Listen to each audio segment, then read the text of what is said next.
Hello students, आप सभी को मेरा प्रणाम। प्रोफेसर की क्लास में आप सभी का स्वागत है। स्टूडेंट, आज भी सूरदास के पद इसी कविता को आगे बढ़ाऊंगा और लास्ट वीडियो में एक पद कंप्लीट कर चुका हूं, यानी व्याख्यान किया हूं। आज दूसरा पद क्या पढ़कर आपको सुनाऊंगा और इस दूसरे पद में सूरदास जी कृष्ण की जो सौंदर्य है उस सौंदर्य के बारे में वर्णन करते हैं। तो देखिए किस प्रकार से ब्यूटी के बारे में वर्णन किए हैं। जमुना तट देख नंद नंदन, मोर मुकुट मकराकृत कुंडल, पीत वसन तन चंदन। यानी यहाँ पर श्री कृष्ण की जो सौंदर्य है उस सौंदर्य के बारे में वर्णन करते हुए सूरदास जी लिखते हैं, जमुना नदी के तट पर यानी यमुना नदी के तट पर नंद महाराज का जो नंदन है यानी कुमार या बेटा जो है श्री कृष्ण खड़े हैं। यानी जमुना तट पर, जमुना नदी के तट पर भगवान कृष्ण खड़े हैं और वो नंद महाराज के पुत्र है यानी नंद महाराज के बेटे हैं। मोर मुकुट मकराकृत कुंडल, पीत वसन तन चंदन।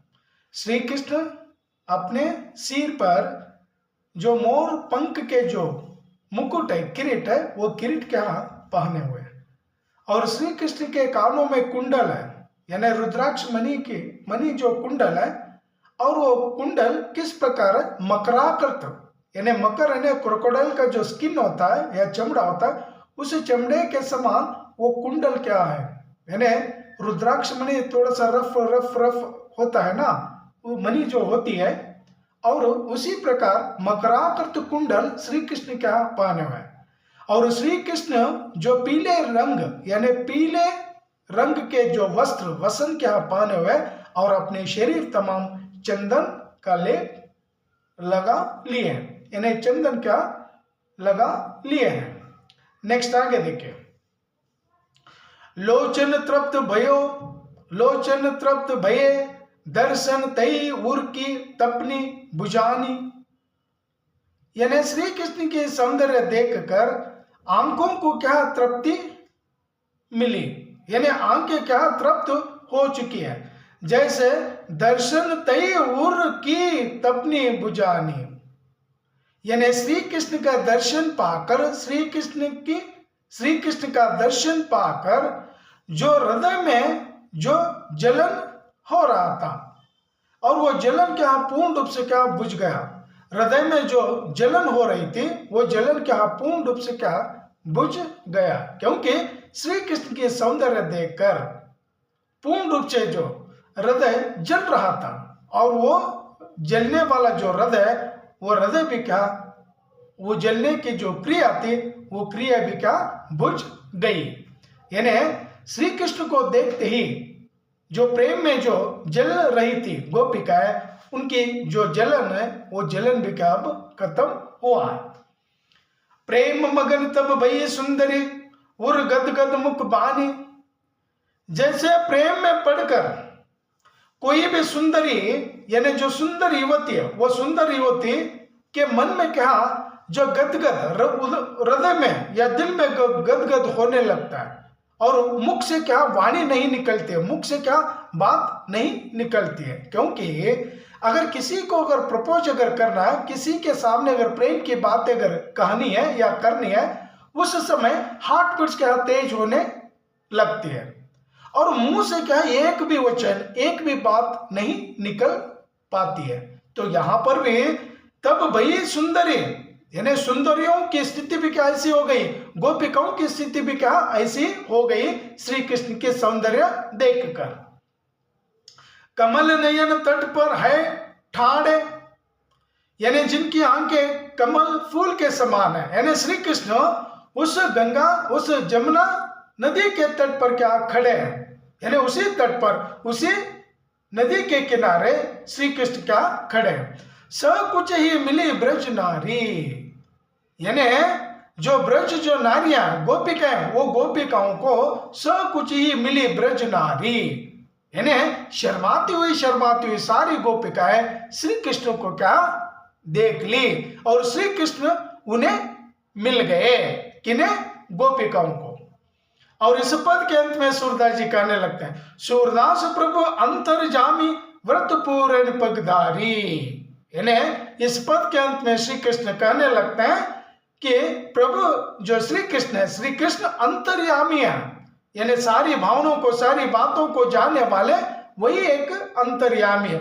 व्रत पूर्ण पगधारी, जैसे एक व्रत है जो बिना चप्पल पहने या बिना स्लीपर पहने एक व्रत को क्या पूर्ण करते, वो व्रत बहुत ही क्या कठिन व्रत माना जाता है। तो एक शार्प तलवार पर बिना चप्पल पहने हुए, शार्प तलवार पर, तेज तलवार पर धार, उस तेज तलवार पर चलने का जो व्रत है, वो व्रत बहुत ही क्या खतरनाक होता है। और यहां पर भी कहा, ये जो श्री कृष्ण है, श्री कृष्ण क्या अंतर्यामी है, और ऐसे प्रभु मुझे मिले हैं, ऐसे मेरे प्रभु मुझे मिले हैं। कौन कहते हैं? श्री कृष्ण क्या कहते हैं, यानी इतना कठिन व्रत करने के बाद जो मिलता है ना, वही मुझे क्या श्री कृष्ण के रूप में क्या मिल गए हैं। कौन? श्री कृष्ण। कौन कहते हैं? सूरदास जी कहते हैं। लास्ट वन, थर्ड वन देखें।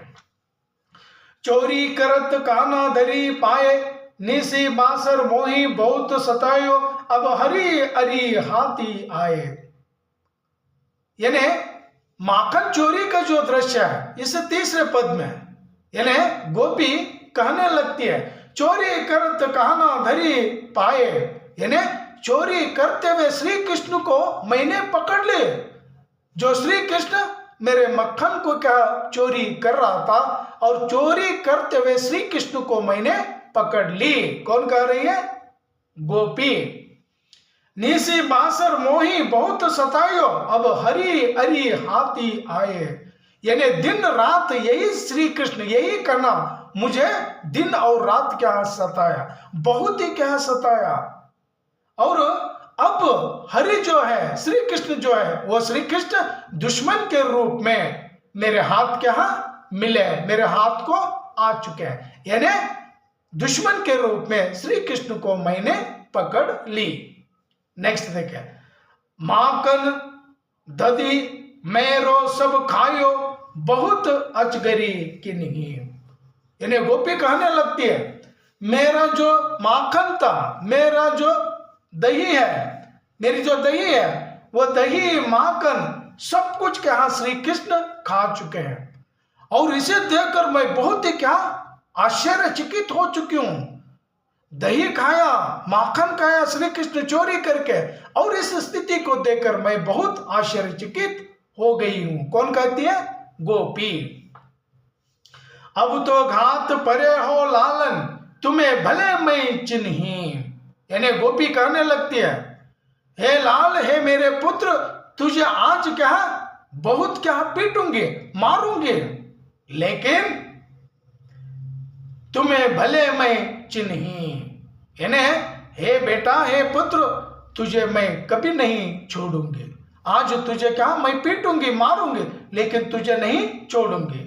दो भुज पकड़ी कहियो, कहां जइहा माखन लेवू मंगाई, यानी श्री कृष्ण के दोनों भुज को क्या पकड़ लेती है गोपी, और पकड़ कर कहने लगती है, कहियो, हे श्री कृष्ण, हे काना, कहना कि मेरा माखन और दही कहां लेकर गए, उस माखन और दही को मंगवा लेना, यानी मंगाना, यानी जो लेकर गए, कहां लेकर गए, उस दही को पुनः लेकर आ जाना। तब श्री कृष्ण क्या कहते देखे, तेरी सौ मई नहीं को ना खायो, हे गोपी, तेरी कसम मैं नहीं खाया हूं, दही भी नहीं खाया, माखन भी नहीं खाया हूं, तेरी कसम, तेरी सौगंध। कौन कह रहा है? श्री कृष्ण गोपी का सौगंध क्या खाने जा रहे हैं।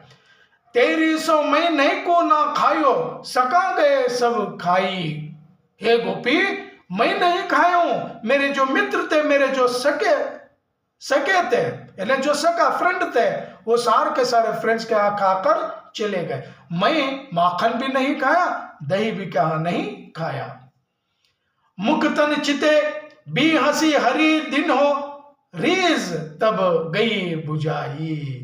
यानी श्री कृष्ण जैसे कह रहे थे, श्री कृष्ण की बातें सुनकर तन और मन पूर्ण रूप से गोपी का मन क्या पिघल गया, और गोपी श्री कृष्ण को देख कर क्या हंसने लगते हैं, श्री कृष्ण की बातें सुनकर हंसने लगते हैं और कहने लगते हैं, रीस तब गई बुझाई। जो गुस्सा था, जो क्रोध था, वो क्रोध क्या चला गया, क्योंकि छोटा सा जो कृष्ण है, कृष्ण की बातें सुनकर, कृष्ण का जो मुख देखकर या शक्ल देखकर गोपी भी क्या पिघल जाती है। गोपी के मन में जो गुस्सा था श्री कृष्ण के प्रति, वो गुस्सा भी क्या चला गया। स्टूडेंट्स, जो भी मेरे चैनल पर नए हैं, आप सब्सक्राइब कर लीजिए और वीडियो को अंत तक क्या देखिए और मुझे सपोर्ट करते रहिए। आगे बढ़ाऊंगा ये कविता। सो कह दिए, मुख तन चिते भी हंसी हरी दिन हो रीस तब गई बुझाई। यानी मुख तन चिते, यानी श्री कृष्ण का जो चेहरा, उस चेहरे को देखने लगी कौन गोपी, और अपने चित्त से और उसे देखती है और देख कर क्या हंसने लगती है। गोपी के मन में जो गुस्सा था, वो गुस्सा भी क्या चला गया, गुस्सा भी बुझ गया। लियो शाम उर लाई ग्वालिनी सूरदास बलि जाई। यानी लियो शाम उर लाई ग्वालिनी, यानी सारी गोपिका, सारी ग्वालिनी का सूरदास कहते हैं, सारी गोपिकाएं अपना जो हृदय, अपना जो दिल है, वो दिल क्या श्री कृष्ण को दे दिए, यानी श्री कृष्ण के लिए क्या निछावर कर दिए। और सूरदास बलि जाइए, और सूरदास श्री कृष्ण को देख कर क्या अपने आप बलि जाते हैं, ना सैक्रिफाइस करते हैं कि मेरे प्रभु ऐसे हैं। तो स्टूडेंट्स, ये कविता यहीं पर समाप्त होती है, और मैं मानता हूँ कि आपको ये कविता अच्छी लगी है, और आप सेकेंड पीयूसी का जो सिलेबस है, उस सिलेबस के लिए आप मेरे वीडियो क्या देखते रहिए और मुझे क्या फॉलो करते रहिए। स्टूडेंट्स, यहीं पर समाप्त करूँगा। Thank you. जय हिंद, वंदे मातरम, जय कर्नाटक।